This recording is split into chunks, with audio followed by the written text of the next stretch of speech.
அப்ப மத்திய அரசின் விஸ்வகர்மா திட்டத்தை பாத்தீங்கன்னா தமிழகத்துல நாங்க அனுமதிக்க மாட்டோம், செயல்படுத்த விட மாட்டோம் அப்படின்னு சொல்லி தமிழக அரசு எதிர்க்க காரணம் என்னது? அயோக்கியத்தனம் தான் காரணம். அயோக்கியத்தனம் தான் காரணம். ஆனா அதுக்கு இவங்க வேற ஒரு லேபிள் ஓட்ட முயற்சி பண்ணுவாங்க. விஸ்வகர்மா திட்டம்னா என்னன்னு மக்கள் தெரிஞ்சுக்கும். இது ஏதோ விஸ்வகர்மா என்கின்ற ஜாதியினரை மட்டும் அடிப்படையாக கொண்டு உருவாக்கப்பட்ட திட்டம் இல்லை. கைவினைஞர்களுக்கான ஒரு, அதாவது இப்ப நெசவுலயே வந்து பவர்லூம் இருக்கு, ஹேண்ட்லூம் இருக்கு. இப்ப சிலை செய்யறதுலயே பவர்லூம் இருக்கு, ஹேண்ட்லூம் இருக்கு. நகை செய்யறதுலயே ஹேண்ட்லூம் இருக்கு, பவர்லூம் இருக்கு. இப்ப பவர்லூம் மிஷினரியை வைத்து செய்யாமல் கையால செய்யக்கூடிய கைவினை பொருட்களை உருவாக்கக்கூடிய கலைஞர்களை ஊக்குவிக்க வேண்டும் என்பதற்காகவும், அவங்களுக்கு பொருளாதார ரீதியாக அவர்களை மேம்படுத்த வேண்டும் என்பதற்காகவும் கிட்டத்தட்ட ஒரு 30 கேட்டகரியை ஒருங்கிணைத்து இவங்கெல்லாம் இந்த திட்டத்துல பயனடையலாம் அப்படின்னு விஸ்வகர்மா திட்டம் சொல்லுது. சரி, விஸ்வகர்மா திட்டத்துல அடுத்து என்ன சொல்லுது? அப்படி, அதாவது சார், ஒரு வீட்டுல 4 பேர் இருக்கலாம்.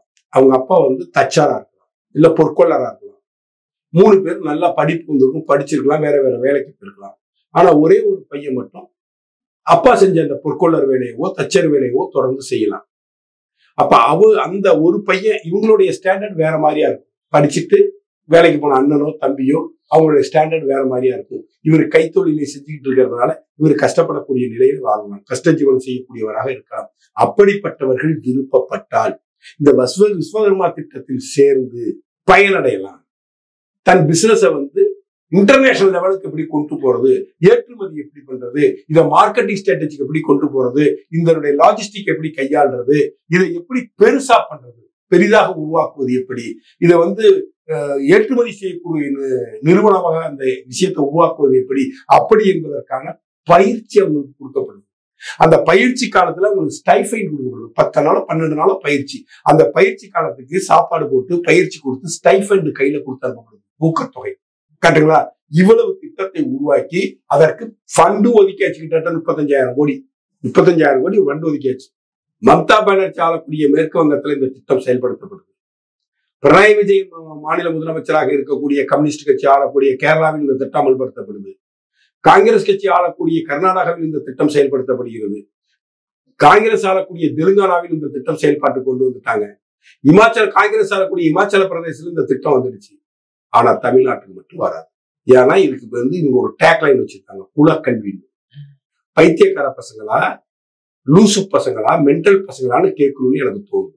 அந்த தொழிலை செய்யக்கூடியவர்கள் விரும்பினால், இந்த தொழிலை செய்யறவன் அத்தனை பேரும் இந்த திட்டத்துல சேரணும்னு சொல்லலையே.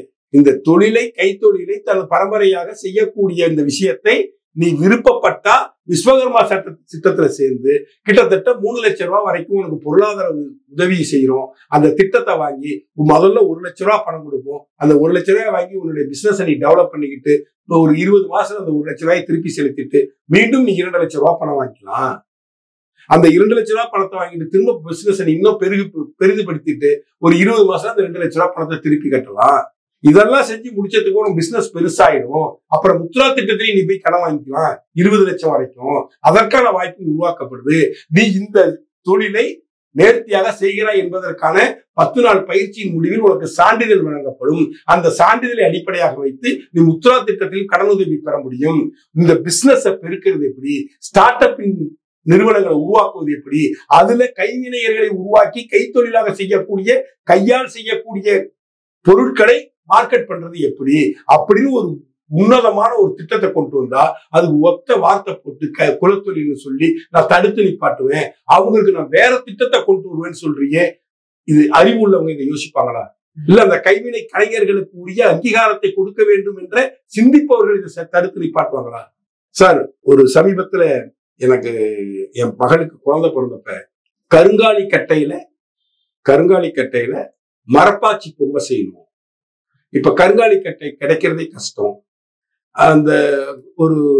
அதை வந்து பிள்ளைங்கள்ட்ட போட்டா அதை பிடிச்சி வாயில வச்சு கடிக்குங்க. குழந்தைங்கள்லாம் வாயில வச்சு கடிக்கும். அப்ப கருங்காலி கட்டையில செய்யப்பட்ட பொம்மையை வாயில வச்சு கடிச்சா அந்த கருங்காலி கட்டையோட சேர்ந்து எச்சில் உள்ள போகும். அது அந்த குழந்தைகளுக்கு ஹெல்த்துக்கு மிகப்பெரிய பலனளிக்கும் அப்படின்னு ஒரு சித்தர் மகான் என்ற சொல்றாரு. நான் நாட்டு மருந்து கடைகளுக்கு எல்லாம் போய் தேடி கண்டுபிடிச்சு இவ்வளவு பெருசு கருங்காலி கட்டை விலை கொடுத்து வாங்கிட்டு வந்தேன். இவ்வளவு பெருசு தான். அதை எப்படி அதுல பொம்மை செய்யறது? நான் போய் காதி கிராஃப்ட்ல விசாரிக்கிறேன். அவங்க கருங்காலி கட்டையில மரப்பாச்சி பொம்மை இல்லைன்ட்டாங்க. ஆனா என் பேத்திக்கு கொடுக்கணுங்கிறது என்னுடைய எண்ணமா இருந்துச்சு. அப்ப நான் போய் தேடி கீடி கண்டுபிடிச்சு பாரிஸ் ஃபுல்லா அலைஞ்சு பாரிஸ்ல இருக்கிற பெரிய நூற்றாண்டு கண்ட ஒரு நாட்டு மருந்து கடையில போய் கேட்டு அங்க இருந்த செதில்கள் தான் வச்சிருந்தேன். கருங்காலியை செதுக்குன செதில்கள் தான் இருந்துச்சு. அதுல இருக்கிறதுல பக்காவா ஒரு இவ்வளவு பெருசு ஒரு கட்டையை வாங்கிட்டு சீவி எடுத்தது. கட்டையா இல்லை, இவ்வளவு பெருசு தான், இவ்வளவு திக்னஸ் தான். இதுல எப்படி நம்ம பொம்மையை உருவாக்குறது அப்படின்னு சிந்திச்சப்ப எங்க ஊர்ல இருந்த ஒரு தச்சர், அவரை போய் பாருன்னு இன்னொரு தச்சர் சொல்றாரு. அவரை போய் சந்திக்கிறேன். சந்திச்சு இந்த கட்டையை கொடுக்குறேன். நீங்க நம்பவே மாட்டீங்க. கையால சிறு உளியை வைத்து அழகா 2 பக்கமும் பொம்மை இருக்கிறாப்புல அந்த சின்ன கட்டையில இவ்வளவுதான் திக்னஸ் இருக்கும். ஒரு 2 இன்ச்சு திக்னஸ் தான் இருக்கும். 2 இன்ச்சு திக்னஸ் உள்ள அந்த மரத்துல 2 பக்கமும் பொம்மைகள் இருக்கக்கூடிய மரப்பாச்சி பொம்மையை எனக்கு செஞ்சு கொடுத்த அந்த கைவினை கலைஞன், அந்த தச்சன், அவன் வாழ்வு மேம்பட வேண்டாமா? அவன் வாழ்க்கையில் அடுத்த கட்டத்துக்கு போய் அவன் தொழிலை விரிவுபடுத்த வேண்டாமா? இத்தனை வருஷம் அந்த அப்படிப்பட்ட தொழிலாளர்களை பற்றி சிந்தனை இந்த திமுக வந்திருக்கா. 6 தடவை இந்த தமிழ்நாட்டை ஆண்டு கொண்டு இருக்கிறார்கள். 6 தடவை ஒரு தடவை நாச்சு சிந்திச்சு இப்படிப்பட்ட கைவினைகளை ஊக்குவிக்க வேண்டும். இப்படிப்பட்ட கைவினைகளின் பொருட்கள் உலக பிரசித்தி பெற்றதாக மாற வேண்டும். இந்தியாவிலிருந்து அது ஏற்றுமதி செய்யப்பட வேண்டும் என்ற எண்ணம் திமுகவுக்கு என்னைக்காச்சும் அதற்காக ஒரு திட்டம் இங்கு தீட்டப்பட்டிருக்குதா? செஞ்சிருக்காங்களா? யாரோ குஜராத்ல பிறந்து வளர்ந்து மகானாகி விஸ்வகுருவாகி போய் உட்காந்து பிரமினிஸ்ட் ஆகி இங்க இருக்கிற அந்த கைவினைஞரை பத்தி அவன் சிந்திக்கிறான். அந்த மனிதன் சிந்திச்சு ஒரு திட்டத்தை வடிவமைக்கிறான். அதுக்கு தேவையான நிதி உதவி செய்கிறாரு. அதை செயல்படுத்த மாட்டோம்னு சொன்னா உங்களை விட அயோக்கிய கூட்டம் இந்த உலகத்துல எங்கேயுமே இருக்க முடியாது. நீங்கள் அந்த சமூகத்திற்கு துரோகம் செய்கிறீங்க. சார், இப்ப சிலை செய்யறாங்க, பெரிய பெரிய சிலை செய்யறாங்க. இப்ப சமீபத்துல சுவாமிமலையில இருக்கக்கூடிய மிகப்பெரிய ஒரு சிலை செய்யக்கூடிய ஒரு நிறுவனத்துல போய் நான் வேற ஒரு விஷயத்துக்காக அணுகிறேன். அவங்க அப்பா தாத்தா மிகப்பெரிய ஸ்தபதிகள், சிலை செய்யக்கூடிய ஸ்தபதிகள். தாத்தாவுக்கு அப்புறம் அப்பா, தாத்தாட்டு தொழிலை கத்துக்கிட்டு, அப்பா கிட்ட தொழிலை கத்துக்கிட்டு 3 பேர் இருக்காங்க. அண்ணன் தம்பி 3 பேரும் சேர்ந்து இந்த தொழிலை பாக்குறாங்க. அவங்க பையன் எல்லாம் படிக்க வச்சிருக்காங்க. நல்லா நீங்க படிக்க, நான் கேட்டேன், அவங்க எல்லாம் படிக்க போயிட்டாக்க இந்த தொழில் உங்க ஜெனரேஷன்ல அழிஞ்சிருவேன்னு. இல்ல, படிச்சுட்டு படிப்பறிவையும் எங்கள் அனுபவ அறிவையும் கொண்டு அவர்கள் இந்த தொழிலை எப்படியெல்லாம் மேம்படுத்த முடியும் அப்படிங்கிறதுக்காக தான் படிக்க வைக்கணும்னு சொன்னாங்க. இப்படிப்பட்ட மனிதர்களுக்கு உதவி செய்யணுமா வேண்டாமா? இப்படிப்பட்ட மனிதர்களுக்கு கை கொடுத்து தூக்கணுமா வேண்டாமா?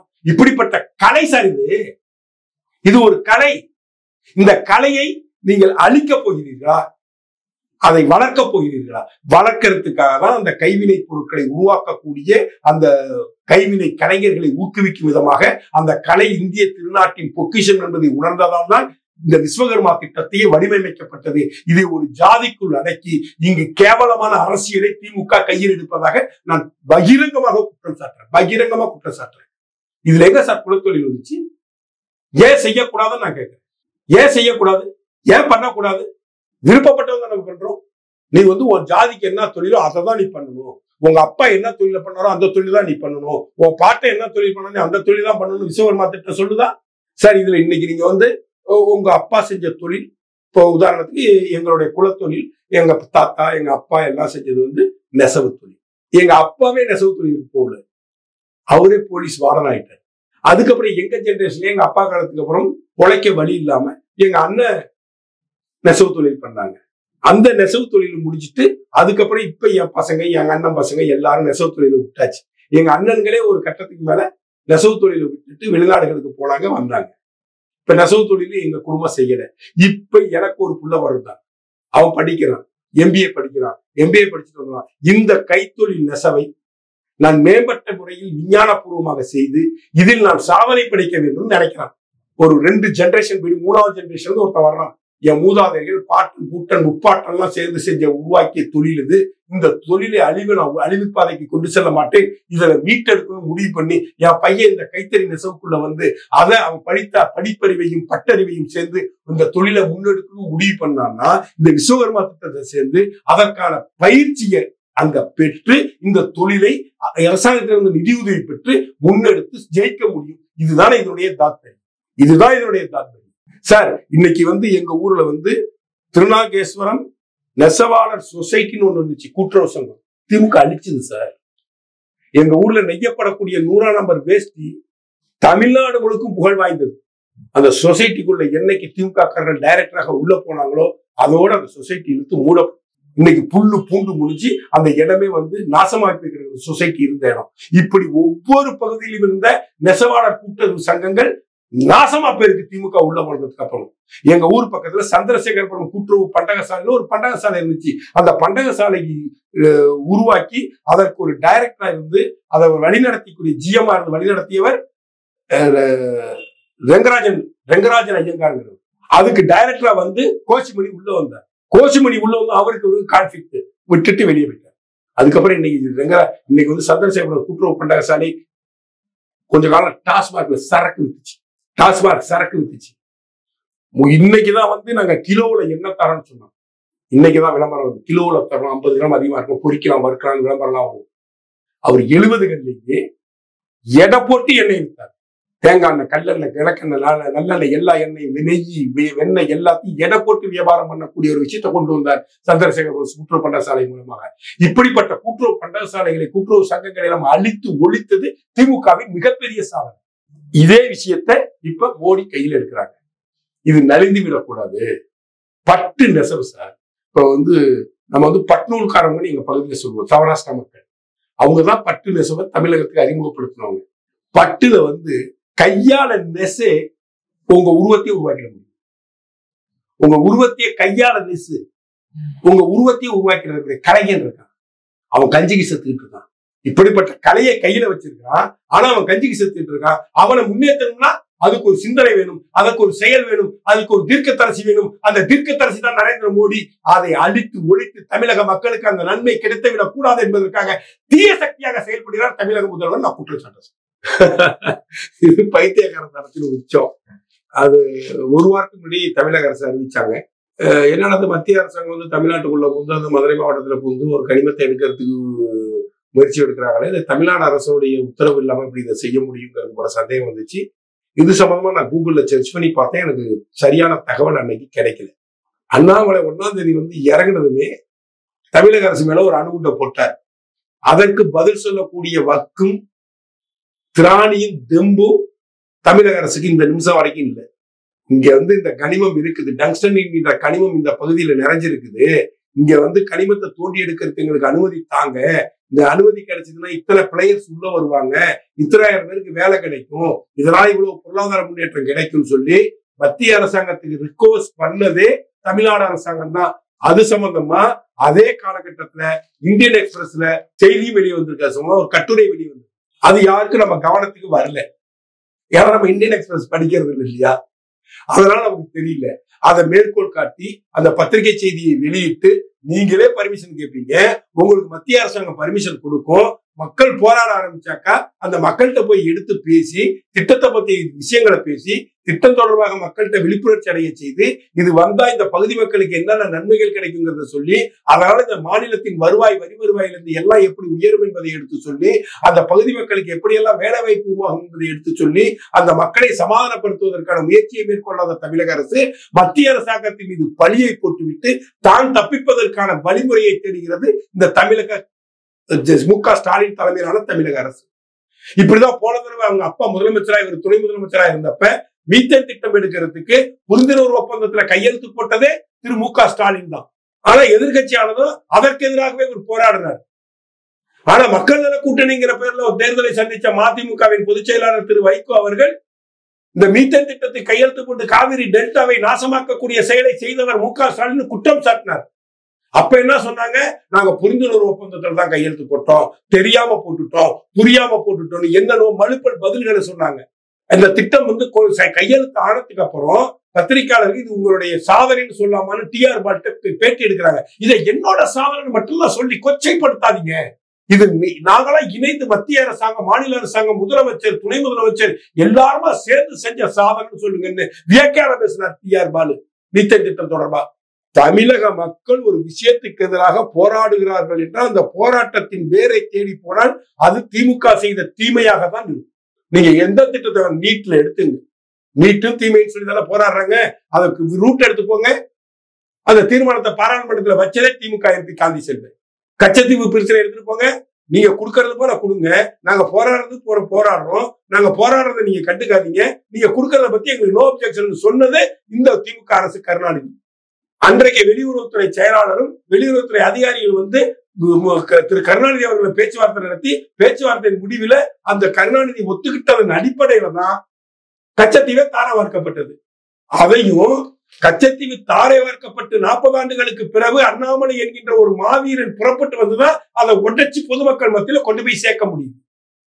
அதே அண்ணாமலை தான் இன்னைக்கு ஒரு வாரத்துக்குள்ள இதை உடைச்சிருக்காரு. அண்ணாமலை இல்லாம இந்த 90 நாட்களும் இவங்க கொழுப்படுத்து போய் அலைஞ்சாங்க.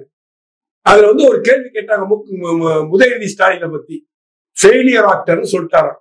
அதுக்கு சேகர் பாபு பொங்கி எழுறாரு, அவரு மாமன்னனாக வந்து விட்டார் அப்படின்னு. மாமன்னன் ஏன் வடிவேல வச்சுக்க, இவருதான் மாமன்னன் நடிகராச்சே, பெரிய கற்றுத்தேர்ந்த நடிகராச்சே. உதயநிதி ஸ்டாலினுக்கு எனக்கு ஒரு போட்டி வைக்க சொல்லுங்க, பொது மேடையில 10 பக்கம் டயலாக் கொடுக்க சொல்லுங்க. சிங்கிள் டேக்ல யார் நடிக்கிறா, பாடி லாங்குவேஜோட ஸ்லாங்கோட தப்பும் தவறுமா டயலாக் சொல்லாம. எனக்கு வந்து 60 வயசு, உதயநிதி ஸ்டாலினுக்கு நான் 50 வயசு, என்னோட 10 வயசு இளையவரு, வாங்க போட்டி வைங்க, நடிச்சு பார்த்துருமா. அவரு ஃபெயிலியர் ஆக்டர். பாஸ் என்கின்ற பாஸ்கரன் என்கின்ற ஒரு மிகப்பெரிய ஹிட் படத்தை கொடுத்த எம் ராஜேஷ், அவருடைய அடுத்த படம் ஒரு கல் ஒரு கண்ணாடி. போன படத்தினுடைய சக்சஸ் இந்த படத்தினுடைய தாக்கம் இருக்கும் என்பதற்காக அவரை பண்ணி சந்தானம் என்கின்ற ஒரு மிகப்பெரிய காமெடி கிங்கோட இணைந்து சந்தானத்தின் தயவில் ஒரு கல் ஒரு கண்ணாடி சக்சஸ். அதுக்கப்புறம் நயன்தாராவோட நடிச்சாரு. ராஜேஷோடைய அசிஸ்டன்ட் டைரக்டர் ஒருத்தர், என் நண்பர் தான், அவர் பேரு டக்கு ஞாபகம் நினைவுக்கு வரல, ரொம்ப நாள் ஆயிடுச்சு, ஜெகதீஷ் என்கின்ற ஒரு இயக்குனர் இதே உதயநிதி ஸ்டாலினை வச்சு ஒரு படம் பண்ணாரு. Utter flap. 3 நாள்ல தேட்டர் ஒடுத்திக்கிட்டார். ஒரு லீகல் பாயிண்ட வச்சு ஒரு படம் எடுத்தாங்க, பாம்பே ஹிந்தி படத்தை ரீமேக் பண்ணாங்க. ஹிந்தி படம் அற்புதமா இருக்கும் அந்த படத்தை பார்க்கறதுக்கு. அதுல நடிச்ச ஹீரோ அப்படி ஒரு உழைப்பு கொடுத்திருப்பாரு, அப்படி ஒரு ரியாக்ஷன் பண்ணிருப்பாரு, அப்படி ஒரு உடல் மொழியை கொடுத்திருப்பாரு. அந்த கதையை எடுத்து இங்க திருடி இங்க நடிச்சாங்க. இது விலைக்கு திருடிங்கிற வார்த்தை தப்பு. அந்த ரைட்ஸை வாங்கி இங்க உதயநிதி ஸ்டாலினை வச்சு படம் எடுத்தாங்க. மனிதன் சொல்லிருக்கிற அந்த படத்து பேரு. படம் எடுத்தாங்க, ஓடிடுச்சாது. ஹிந்தியில சூப்பர் டூப்பர் ஹிட் அந்த படம். இங்க பிளாப் தான் ஆச்சு. ஏன்னா நீ நடிக்க தெரிஞ்ச நடிகனாக இருந்திருந்தால் அந்த படம் சக்சஸ். அந்த படத்துல ஒரு தனுஷோ ஒரு ஜெயம் ரவியோ இல்ல பண்பற்ற நடிகர்களோட நடிச்சிருந்தா அந்த படம் மாம்பெரும் வெற்றி படம். அந்த திரைக்கதை அவ்வளவு ஸ்ட்ராங்கான திரைக்கதை. ரோட்ல படுத்திருக்கக்கூடிய, சாலை ஓரம் படுத்து தூங்கக்கூடிய கூலி தொழிலாளர்கள் மீது குடிச்சிட்டு கும்மாளம் போட்டு மேட்டுக்குடியில் இருக்கக்கூடிய ஒரு மனிதன் காரை ஓட்டிட்டு வந்து அந்த மனிதர்களை அடிச்சு கொண்டு 10 பேரை கொன்னுடுவான். அது சம்பந்தமான வழக்கு விஷயமாக கருவாக கொண்டு எடுக்கப்பட்ட திரைப்படம் அது. அந்த படத்துல இவர் என்ன நடிச்சு கிழிச்சிட்டாரா? காசு இருக்கு, பணம் இருக்கு, மக்கள் சொத்தை கோடி கோடியா கொள்ளை அடிச்சு பணத்தை உருவாக்கி வச்சிருக்கீங்க. அந்த பணத்தை வச்சு நடிக்க வந்துடலாம். நடிக்கிறதுனா நீங்க வந்து டயலாக் பேசுறது மட்டும் நடிப்பு கிடையாது, அதுக்குள்ள 1000 சூட்சமங்கள் இருக்கு. ஏதாச்சும் தெரியுமா உதயநிதி ஸ்டாலினுக்கு? நடிப்புனா என்னன்னு தெரியுமா? நடிக்காம இருக்கிறதுக்கு பேர் தான் நடிப்பு. நீ அந்த கேரக்டரா உள்வாங்கி அந்த கேரக்டர் மனிதனுக்கு தெரியணும். உதயநிதி ஸ்டாலின் தெரியக்கூடாது, அந்த கேரக்டர் மனுஷனுக்கு போய் ஸ்கிரீன்ல போய் சேரணும். அந்த கேரக்டரா மாறி நின்றதால்தான் அமரனுக்கு இவ்வளவு பெரிய வெற்றி. அங்க ஸ்கிரீன்ல சிவகார்த்திகேயன் தெரியல, அங்க ஸ்கிரீன்ல சாய் பல்லவி தெரியல, அங்க சிவகார்த்திகேயன் தெரிஞ்சிருந்தா அந்த படம் ஃபிளாப். அங்க அந்த ராணுவ வீரன் தான் கண்ணுக்கு தெரிஞ்சான். அந்த ராணுவ வீரனாகவே அவன் மாறி நின்றான், அந்த கேரக்டராகவே மாறி நின்றான் சிவகார்த்திகேயன். இவ்வளவு பெரிய வெற்றியை மக்கள் கொடுத்தாங்க, கொண்டாடுறாங்க, போற்றி புகழ்றாங்க. அதே போல என்னைக்கு சாதனை பண்ணிருக்காரு Udhayanidhi Stalin. Failure actor Udhayanidhi Stalin, failure actor Udhayanidhi Stalin, failure அரசியல்வாதி உதயநிதி ஸ்டாலின். ஃபெயிலியர், மொத்தத்துக்கும் ஃபெயிலியர். இப்படிதான் டான்ஸ்டர். முக ஸ்டாலின் ஃபெயிலியர் அரசியல்வாதி தான், முக ஸ்டாலின் ஃபெயிலியர் ஆக்டர் தான். குறிஞ்சி மலர்னு ஒரு நாடகம் நடிச்சார், பாத்திருக்கீங்களா நீங்க தூர்தர்ஷன்ல? அது இப்ப வந்துட்டு இருக்கு சமூக வலைதளங்கள்ல, பாருங்க அது என்ன ஆக்ட் பண்ணிருப்பாருன்னு பாருங்க. சோ முக ஸ்டாலின் ஃபெயிலியர் ஆக்டர், முக ஸ்டாலின் ஃபெயிலியர் அரசியல்வாதி, முக ஸ்டாலினும் ஃபெயிலியரான ஒரு நிர்வாகத்தை தரக்கூடிய ஒரு முதலமைச்சர். மக்கள்கிட்ட ஓட்டு வாங்கலாம், ஜெயிக்கலாம். ஆனா ஜெயிச்சதுக்கு அப்புறம் நீ சக்சஸ்ஃபுல் அரசியல்வாதியா, சக்சஸ்ஃபுல் முதலமைச்சரா மாறணும்னா மக்களின் மனங்களை நீ கவரணும். இந்த மழை வெள்ளம் வந்துருச்சு, ஆண்டவன் காப்பாற்றணும். உங்களை புயல் திசை மாறி போச்சு, இன்னைக்கு மஞ்சள் குளிக்கிறீங்க. வெள்ளத்தில் இருந்து சென்னையை மீட்டு விட்டோம்னு பெருமை பேசுறீங்க. பாண்டிச்சேரியில பேஞ்ச மழை மெட்ராஸ்ல பேஞ்சிருந்துச்சுன்னா நாரி நரகுறைஞ்சு போயிருக்கும் மெட்ராஸ். அதுதான் உங்க நிர்வாக திறமையின்மை. நீங்க ஃபெயிலியர் முதலமைச்சர், உங்க பையன் ஃபெயிலியர் துணை முதலமைச்சர், உங்க பையன் ஃபெயிலியர் ஆக்டர்னு திரு அண்ணாமலை அவர்கள் குற்றம் சாட்டுறாங்க. திமுகவே ஒரு ஃபெயிலியர் கட்சி சார்.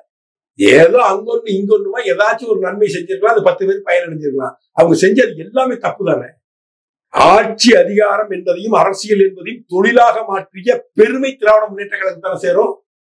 அது வரைக்கும் இருந்த அரசியல்வாதிகள் சேவையா நினைச்சுதான் அரசியலுக்குள்ள வந்தாங்க. அதனால திரு பழக்கருப்பையா அவர்கள் ஒரு மீட்டிங்ல பேசுறப்ப சொல்லியிருந்தார், மகாத்மா காந்தி அவர்கள் மக்களை அரசியலுக்கு வா என்று கூப்பிட்டார்கள். மகாத்மா காந்தி போன்ற நியாயஸ்தர்களும் உண்மையானவர்களும் நேர்மையானவர்களும் மகாத்மா காந்தி தன்னை தான் அழைக்கிறார் என்று நினைத்துக் கொண்டு மகாத்மா காந்தி பின்னாடி அணிவகுத்தார்கள். கருணாநிதி அவர்கள் அரசியலுக்கு வாருங்கள் என்று அழைத்தார். திருட புறம்போக்கு முடிச்ச வைக்கும் முல்ல மாதிரிலாம் தன்னைத்தான் கருணாநிதி அழைக்கிறார்கள் நிறுத்தி கொண்டு திராவிட முன்னேற்ற கழகத்தை பின்னால் அணிவகுத்தான்னு திரு பழக்கருப்பையா அவர்கள் மீட்டிங்ல சொல்லியிருக்காரு. நான் சொல்லல, பட் அதுதான் உண்மை. ஒரு திட்டத்தை செயல்படுத்தணும்னு சொல்லி நீங்களே லெட்டர் எழுதுவீங்க, நீங்களே பர்மிஷன் கேட்பீங்க, நீங்களே அந்த திட்டத்துடைய எஸ்டாப்ளிஷ்மெண்ட் என்னன்னா வளர்ச்சிகள் என்னன்னா நீங்க சொல்லுவீங்க. திரும்ப மக்கள் போராட்ட காலத்துக்கு வந்துட்டா நாங்கள் அனுமதிக்க மாட்டோம் அப்படின்னு வீரவசனம் பேசி அசிங்கமா இல்ல? இதெல்லாம் ஒரு அரசியலா? இதெல்லாம் ஒரு ஆட்சி அதிகாரமா? இதெல்லாம் ஆட்சி கட்டில் இருப்பவர்களுக்கு அழகா? உண்மையை உள்ளபடி ஒத்துங்க, போய் அந்த மக்கள்கிட்ட பேச்சுவார்த்தை நடத்துங்க. அதான் 35 அமைச்சர் வச்சிருக்கீங்கல்ல, மிகப்பெரிய மாவீரனை துணை முதலமைச்சர் ஆக்கியிருக்கீங்கல்ல, அவர் அனுப்புங்க அந்த மக்கள்கிட்ட, போராட்ட மக்கள்கிட்ட. இந்த திட்டத்தின் சிறப்புகளை எடுத்து சொல்லுங்க. இந்த திட்டம் இங்க வந்துச்சுன்னா, இந்த கனிமங்கள் தோண்டி எடுக்கப்பட்டால் என்னென்ன நன்மைகள் நடக்குங்கிறத அந்த மக்கள்கிட்ட பேச சொல்லுங்க. தொழில்துறை மந்திரின்னு ஒருத்தர் வச்சிருக்கீங்க, வாரிசு அரசியல்வாதிய டி.ஆர். பாலு மோகன, அவரை விட்டு பேச சொல்லுங்க, பேச்சுவார்த்தை நடத்த சொல்லுங்க. பேச்சுவார்த்தை ஃபெயிலியர் ஆனதால் திட்டத்தை கைவிடுகிறோம்னு சொல்லுங்க. அனுமதிக்க மாட்டோம்னு எப்படி சொல்லுவீங்க நீங்க? நாங்க அந்த மக்கள்கிட்ட பேசி பார்த்தோம், அந்த மக்கள் ஒத்துக்கல, அதனால டங்ஸ்டன் தொழிற்சாலை டங்ஸ்டன் கனிமம் எடுக்கக்கூடிய இந்த திட்டத்தை தமிழக அரசு கைவிடுகிறது. ஆண்மை உள்ள அரசியல்வாதியா சொல்லுங்க, நேர்மையான அரசியல்வாதியா சொல்லுங்க. மத்திய அரசு மேல பழி போடுறதுக்கு வரீங்க. இதற்கெல்லாம் வெட்டி தலை குனிய வேண்டும் தமிழக அரசும், தமிழக அரசு ஒட்டுமொத்த அமைச்சரவை.